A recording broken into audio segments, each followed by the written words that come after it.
Those of us who carry concealed know the smaller, convenient guns have bigger felt recoil, even with my Smith & Wesson J-frame.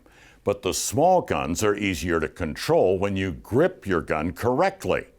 So Smith & Wesson Team Captain Julie Golob is here to show us the right way to grip that carry gun for both revolvers and semi-autos.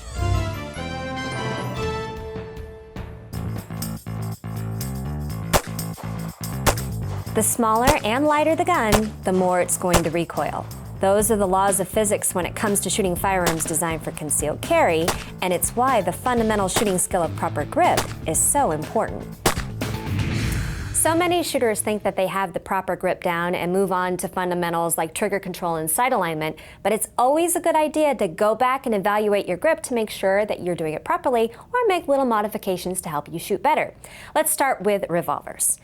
First, this Smith & Wesson J-frame revolver has a nice small grip, and you want to make sure that you get as high up along the back as possible to control that recoil. Now, the one thing you want to remember, though, is you want to make sure that you have enough finger on this trigger for that long double action pull. So you may need to adjust a little bit so you get nice, good trigger finger placement and can squeeze the trigger smoothly.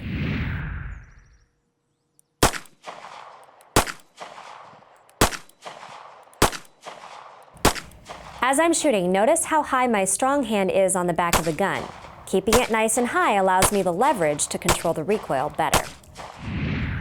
Now let's bring the support hand into play. Pistol shooters have a background of a bent thumb forward grip. Revolver shooters like that thumb over thumb technique. Both work, but the important thing to remember is you want to make sure your thumbs stay away from the cylinder. As you can see, the support hand not only helps to make you steadier, it works to control recoil. Try both grip styles to see what works best for you. I prefer the thumbs forward technique.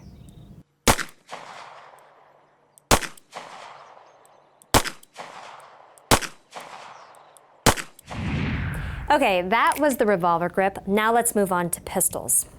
It's important to get that same high grip along the back of the gun like so, and that's going to help you control that recoil. You also want to keep your thumbs high so you can manipulate any safeties.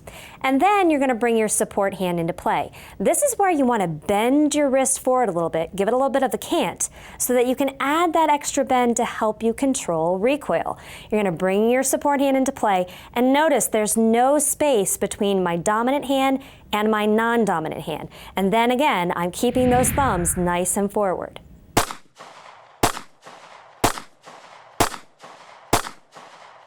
A thumbs forward grip on either this semi-auto or a revolver not only helps you control recoil, it helps you index more quickly. Simply throw your thumbs forward and on target, and you'll be able to see the sights faster.